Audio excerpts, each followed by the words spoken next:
Zix 427 couldn't stop their 3 hands from shaking as they stared at the data screen. The gentle blue glow of the holographic display lit up their silver skin, reflecting off the smooth walls of the Galactic Classification Council's main research chamber. Something had to be wrong with the readings. They ran the numbers again, for what must have been the 100th time that day. "This can't be right," they muttered, their voice crackling with stress. No species could evolve in these conditions. The screen showed readings from Sol 3, a planet the natives called Earth. The numbers were impossible. Regular earthquakes that would shatter most civilizations. Survivable. Massive storms that could level entire cities. The inhabitants rebuilt and continued. Temperature swings that should kill any complex life form. The locals called it weather and simply put on different clothes. The door to the chamber slid open with a soft hiss. Zix 427 turned all 4 of their eyes toward it, already knowing who would be there. Right on schedule, the human ambassador was arriving for her first official meeting. Linda Martinez walked in with the easy confidence that all humans seem to share. She wore the standard diplomatic uniform of her people, a simple blue suit with Earth's flag pinned to the lapel. Her brown hair was tied back neatly, and she smiled warmly at the alien researcher. "Good morning, Researcher Zix 427, she said, showing her teeth in what humans insisted was a friendly gesture. "I hope I'm not too early." Zix 427 fought back their instinct to flee from the predatory display. "No, Ambassador Martinez, you are precisely on time. Though I must admit, I have some concerns about today's meeting." Linda tilted her head slightly. "Oh, is something wrong with the chamber conditions?"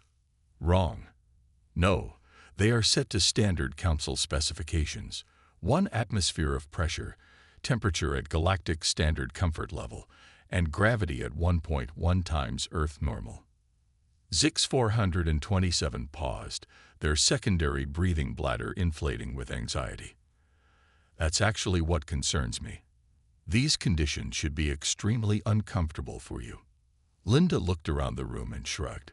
"Feels fine to me. A bit like Denver in the spring, maybe a touch warmer." The casual response made Zix 427's color spots flash with alarm. "You mean you regularly experience different conditions than these? By choice?" "Of course," Linda said, pulling out her phone. "Look, my family went skiing last weekend. That's up in the mountains, where it's cold and the air is thin." She showed Zix 427 a picture of humans sliding down a snow-covered slope at high speed. The researcher's lower arms gripped their desk for support.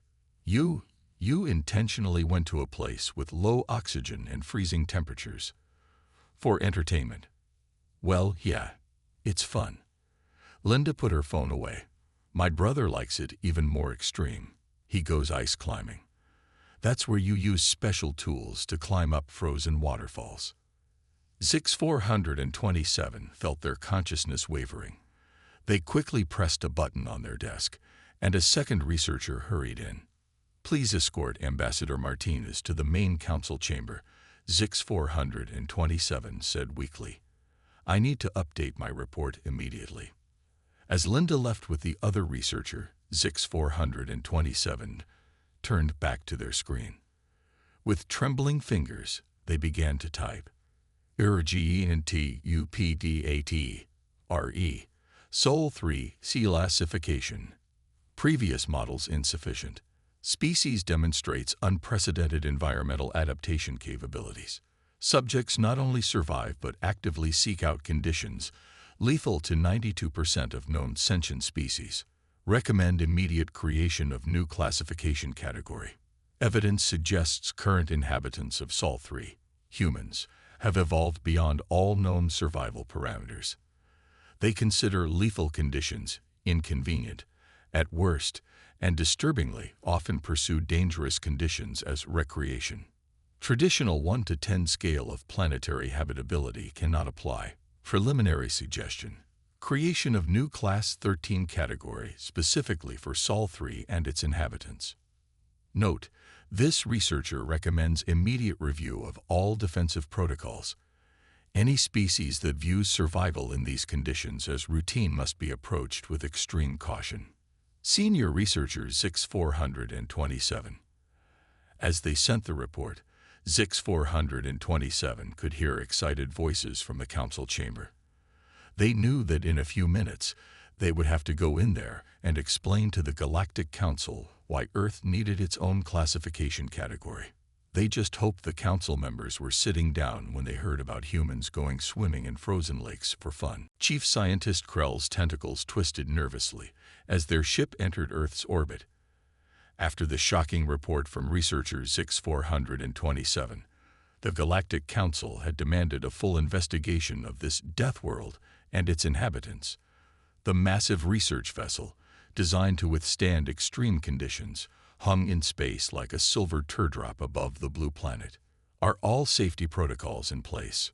Krell asked, their bioluminescent spots glowing with anxiety. Yes, Chief, responded Carol Bennett, the human xenobiologist assigned to their team. She stood calmly at the observation window, watching her home planet spin below them. Though I still think most of them are unnecessary. Peter Wright, their human liaison, nodded in agreement. He was drinking something the humans called coffee, a bitter stimulant that would have killed most species in the galaxy. We're actually at a pretty calm time of year, he said. Only 3 active hurricanes in the Pacific. Krell's translation device must have malfunctioned. Only 3 massive rotating storm systems.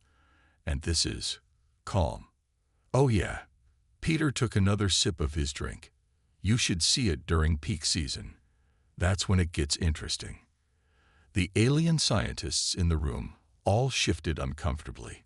Carol pulled up a holographic display of Earth's weather patterns. Let's start with something basic. This is what we call the water cycle.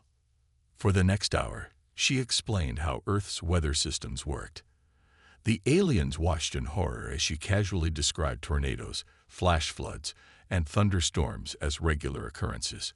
When she mentioned that humans often chase storms for scientific research, and sometimes just for fun, 2 junior researchers had to leave the room. But how do your cities survive? Asked Krell, their voice trembling. We build for it, Peter said simply. Hurricane coming. Board up the windows. Tornado season. We have shelters. Earthquake zone.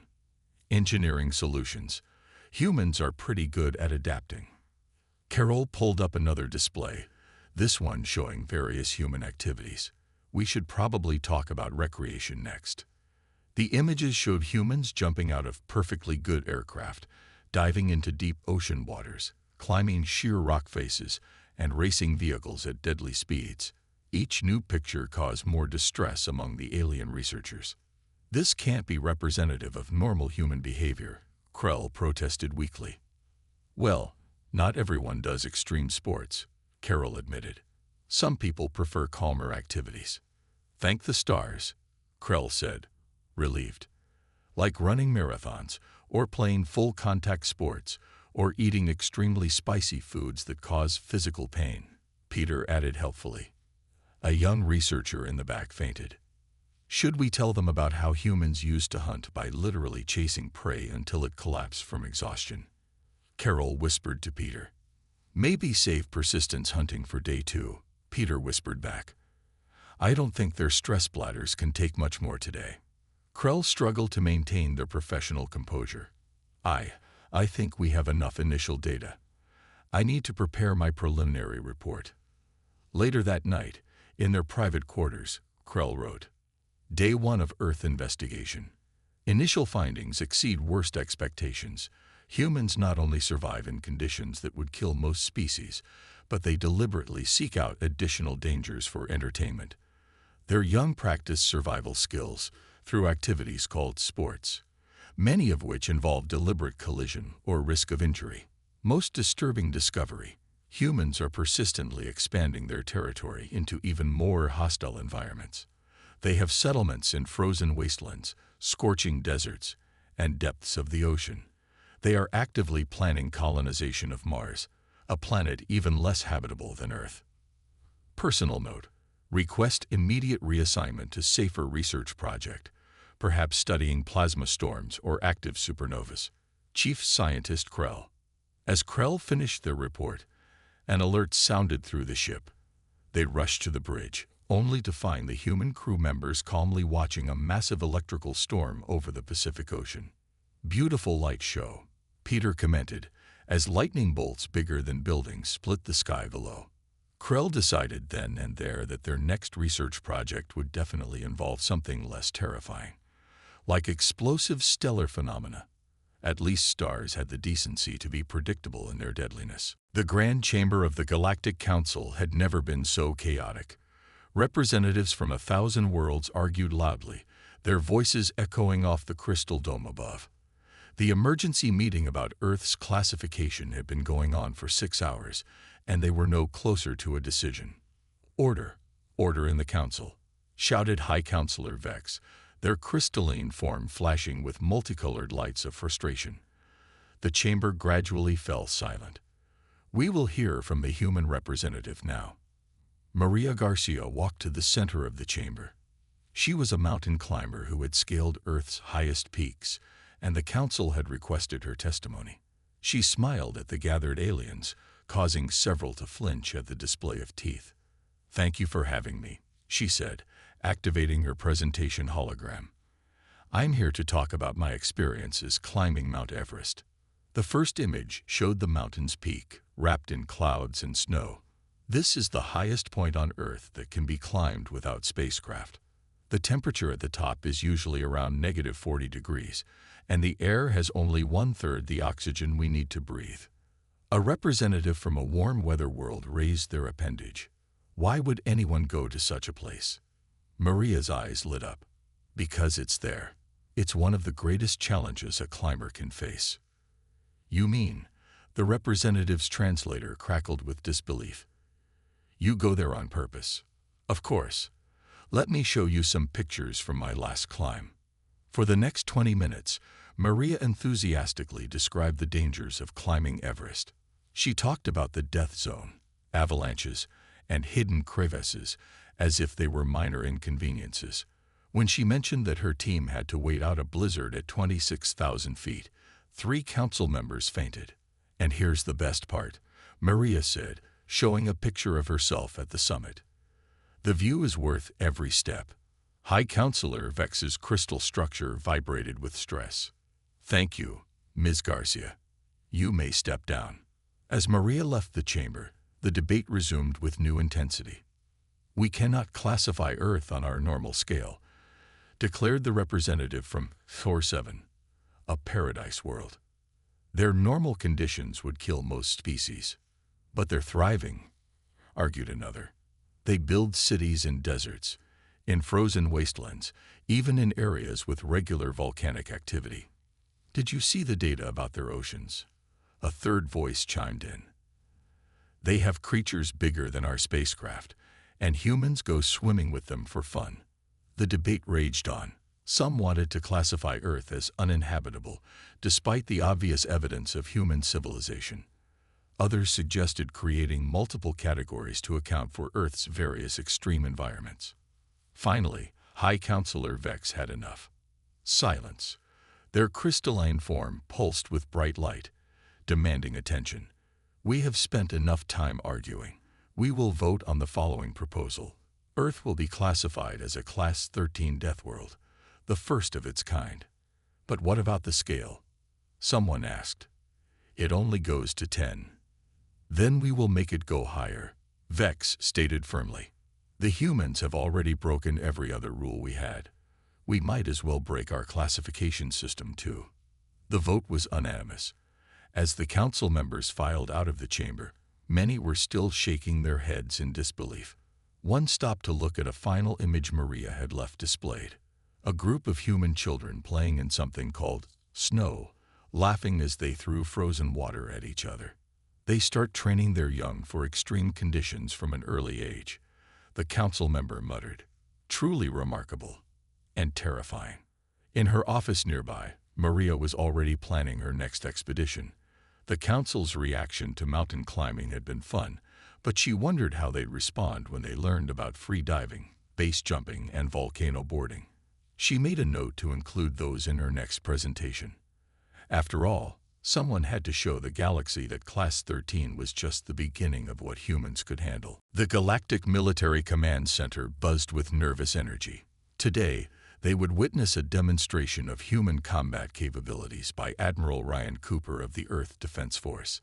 The alien military leaders sat behind protective shields, a precaution that made Cooper smile. "Good morning, everyone," Cooper said, standing casually in the training arena. "Today, we'll show you how human soldiers train for different conditions." General Zixka of the Centurion Fleet raised a tentacle. "We have reports that humans can continue fighting with broken bones. This must be an exaggeration." "Not at all," Cooper replied. He pointed to his leg. "I broke this 3 months ago during a training exercise. Was back on duty in 6 weeks." The alien commanders whispered among themselves. Broken bones were career-ending injuries for most species. The idea of healing and returning to duty was unthinkable. "Let's start with basic endurance," Cooper said. He nodded to a group of human Marines who began running laps around the arena. "Our soldiers can run for hours if needed. We call it endurance training." "Hours." General Zixka's color spots paled. "Without stopping." "That's right. We evolved as persistence hunters. Our ancestors would chase prey until it collapsed from exhaustion." The alien commanders watched in horror as the Marines continued running, some of them actually smiling and joking with each other. "Now let's talk about environmental training," Cooper continued. He activated a holographic display showing human military exercises. "Here's Arctic warfare training, desert survival courses, underwater operations, and high-altitude parachute drops." One commander fainted when the video showed soldiers swimming in frozen lakes. Another had to leave the room during footage of desert warfare training in 120-degree heat. "But the most important thing to understand," Cooper said, "is human adaptability. We can fight in almost any environment. Space, underwater, underground. Humans find a way." He showed them footage of space station combat training. "In zero gravity, we can still function effectively. Some soldiers even say it's fun." "Fun." General Zixka's translator crackled with disbelief. "Fighting in the void of space is fun." "For some people, yes," Cooper shrugged. "We have a saying, adapt and overcome. It's part of our basic training." The next demonstration involved a human soldier in standard combat gear. The aliens watched as she ran an obstacle course, climbed walls, crawled under barbed wire, and carried heavy weights. "This is just basic training," Cooper explained. "Every soldier must pass this before they even start specialized training." One of the alien commanders stood up. "What about your healing abilities? We've heard stories." Cooper nodded to the soldier who had just finished the obstacle course. She rolled up her sleeve to show a healing cut. "Got this last week," she said. "Almost healed now." The aliens stared in amazement at the rapidly healing wound. For their species, such an injury would take months to heal. Later that day, General Zixka wrote an urgent message to the Galactic Military Council. "Urgent update. Human military capabilities. Can continue fighting with injuries that would incapacitate other species. Rapid healing abilities confirmed. Can operate in environments we considered impossible. Show no fear of conditions that would terrify our troops. Actually seem to enjoy challenging conditions.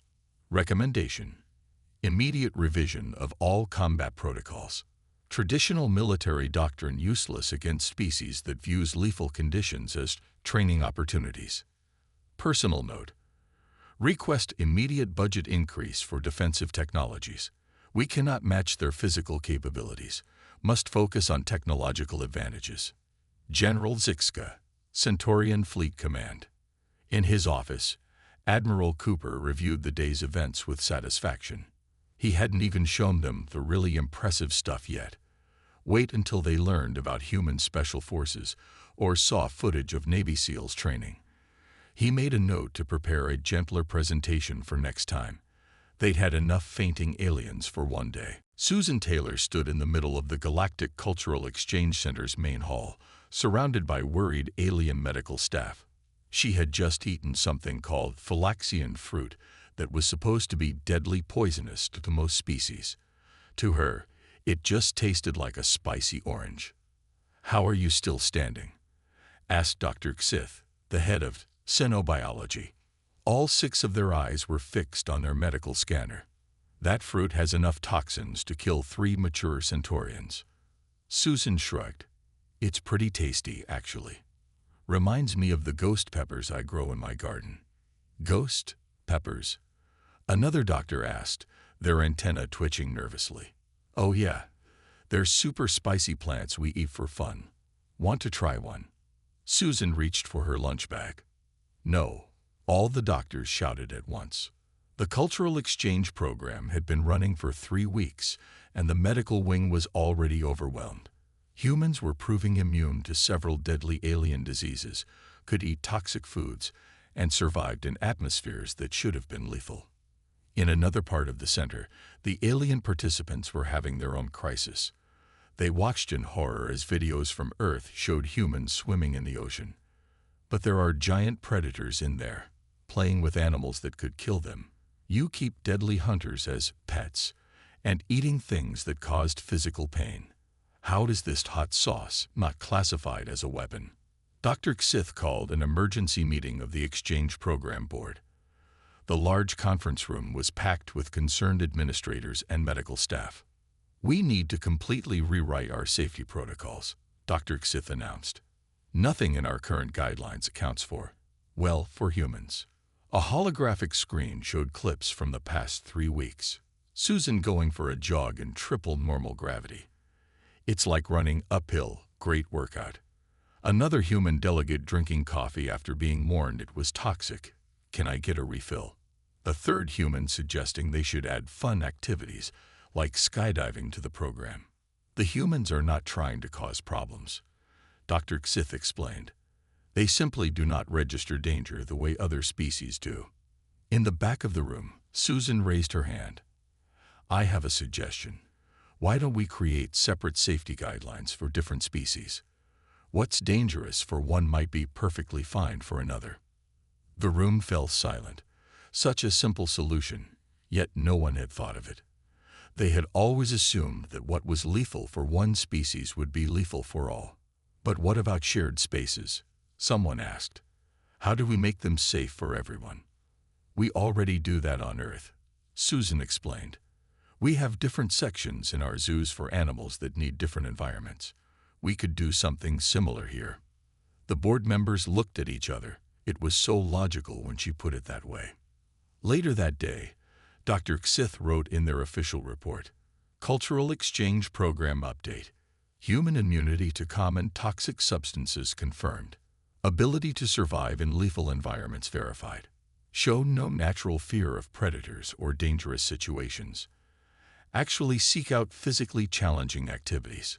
Suggest complete overhaul of safety protocols. Recommendation: create species-specific safety guidelines.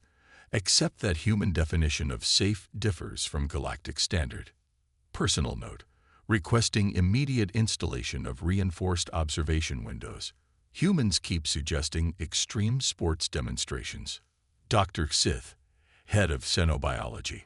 In the cafeteria, Susan was introducing some brave alien delegates to mild Earth foods. She decided to wait a while before showing them wasabi. After all, they were still trying to understand how humans could enjoy something called carbonated beverages that literally caused pain in their mouths. "Baby steps," she muttered to herself, watching an alien cautiously try a plain cracker. "We'll work up to the spicy stuff." The headquarters of Galactic Insurance Corporation was in complete chaos. The boardroom, usually a place of quiet calculation and careful risk assessment, now echoed with panicked voices. On the main screen, John Mitchell, a deep-sea welder from Earth, was explaining his daily work routine. "So yeah, I spend about 6 hours a day welding underwater," John said casually, "usually at depths around 400 feet. sometimes deeper if the oil rig needs it. The insurance executives stared in horror. One of them, Director Plex, was turning a deeper shade of green with every word. You work under hundreds of feet of liquid, near explosive materials, with heating equipment. Plex's translator struggled to convey their disbelief. Pretty much, John nodded. It's a good job. Pays well. Another executive raised a tentacle. And this is normal work for humans. Well, not everyone's a deep-sea welder. Some folks work in mines, or on high-rise construction, or in space maintenance. My sister's a smoke jumper. She parachutes into forest fires to fight them. 3 executives fainted on the spot. In another room, actuaries were trying to create new risk categories for human activities. Their traditional scale of 1 to 10 was useless. Most routine human jobs were already off the chart. How do we ensure a species that voluntarily jumps out of spacecraft for rescue operations? One actuary moaned, looking at a report from the Space Emergency Service. That's nothing, another replied. Look at their extreme sports category. They do this for fun. The crisis had started when Earth joined the Galactic Economic Union. Suddenly, insurance companies had to cover a species that treated deadly environments as workplace challenges and saw mortal danger as a recreational activity. Director Plex called an emergency board meeting. The room was packed with the galaxy's top insurance experts, all trying to solve the human problem. Our current models are useless, Plex announced.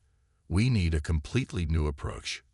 On the screen behind them, footage showed humans working in various environments, firefighters running into burning buildings, scientists studying active volcanoes, rangers handling dangerous animals. The strangest part, one board member noted, is their accident rate is surprisingly low. They're actually good at these insane jobs. Because they train for them, another replied. They expect danger and prepare for it.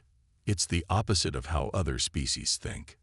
John Mitchell was invited back to help them understand human risk assessment. He stood at the front of the room, still in his work clothes. Look, he said, humans know these jobs are dangerous. That's why we have safety procedures, backup systems, and emergency protocols. We respect the danger, we just don't let it stop us. The insurance executives exchanged looks. This was a completely new way of thinking about risk. Later that day, Director Plex wrote in their report, Urgent update. Human insurance protocols. Traditional risk assessment models inadequate. New category needed for routine human activities, most classified as suicidal by other species. Surprisingly low accident rates despite extreme conditions. Human safety protocols actually highly effective. Recommend complete restructuring of insurance categories. Note, humans do not avoid danger. They prepare for it. This requires a fundamental change in our risk assessment approach. Personal note, requesting immediate retirement. Cannot handle stress of insuring species that sees deadly environments as workplace challenges. Director Plex, Galactic Insurance Corporation. In the building's cafeteria, John was enjoying a cup of coffee while reading the new insurance guidelines. He chuckled at the section labeled Extreme Risk Activities, Human Standard. It included things like grocery shopping in Earth's gravity and walking in the rain. Wait until they hear about free climbing, he muttered to himself. Might want to save that for next year's policy update. The Galactic Exploration Committee sat in stunned silence as they watched the presentation. Amanda Harris, leader of Earth's Mars colonization project, was explaining their plans to make the red planet habitable for humans. The average temperature is -63 degrees Celsius, one committee member said. The atmosphere is unbreathable.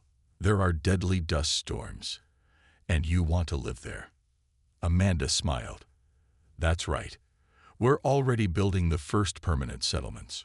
Should be ready for civilian colonists in about 5 years. Civilian colonists. The committee member's translator crackled with shock. You mean families, children? Of course, Amanda replied. She pulled up a hologram showing the planned colony designs. We're building schools, parks, shopping centers, everything a growing community needs. The committee looked at the plans in disbelief. Humans weren't just surviving on their deadly home world. They were actively seeking out even more hostile environments to colonize. But why? Asked the committee chair. Why not choose a more hospitable planet? Mars is our neighbor, Amanda explained. It's a challenge, sure, but humans like challenges. Plus, it's good practice for when we start looking at planets in other solar systems. The room fell silent again. The idea that humans saw a deadly planet as practice for future colonization was terrifying. One of the younger committee members raised their appendage. We've studied your entertainment media. Your people imagine living on all sorts of hostile worlds. Science fiction. Amanda's eyes lit up. Yes, humans have been dreaming about colonizing other planets for centuries. Now we're making those dreams real. She showed them more plans, orbital stations, lunar bases, and designs for ships that could reach other star systems. This is why we had to create the Class 13 category, the committee chair muttered. They don't just endure deadly environments. They actively seek them out and transform them. A senior scientist stood up. Perhaps we've been looking at this wrong, they said. We've been seeing Earth as a death world that somehow produced a sentient species. But what if it's the opposite? What if humans are so adaptable because of their world? The committee considered this. Earth's varied environments and constant challenges had forced humans to become incredibly adaptable. They didn't just survive. They thrived on overcoming obstacles. Later that day, Amanda met with the committee chair privately. The alien leaders seemed troubled. Your species is changing how we think about habitable worlds, they said. For millennia, we sought out peaceful, stable planets. We avoided anything challenging or dangerous. Amanda nodded. And now? Now we realize that comfort doesn't always lead to progress. Earth's harsh conditions helped create a species that can live almost anywhere.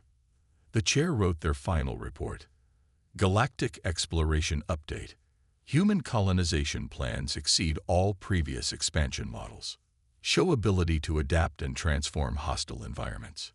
View deadly conditions as challenges to overcome. Planning multi-planet civilization. Recommend complete revision of colonization protocols. Note: Class 13 designation may need expansion. Humans not simply surviving deadly conditions, actively spreading to more hostile environments. Personal note: first time in galactic history, species seeking out death worlds for colonization. Galaxy will never be the same. High Chair, Galactic Exploration Committee. In her quarters, Amanda reviewed the day's events with satisfaction. The committee was finally understanding that humans weren't just tough, they were explorers by nature. Every hostile environment was just another challenge to overcome. She looked at the latest images from Mars, where the first permanent dome was nearly complete. Soon, human children would be born on another planet, growing up with red sandstorms and 2 moons in their sky. One small step at a time, she whispered, quoting the first human words spoken on the moon. The galaxy wasn't ready to hear about their plans for Venus yet. Some things were better saved for future meetings.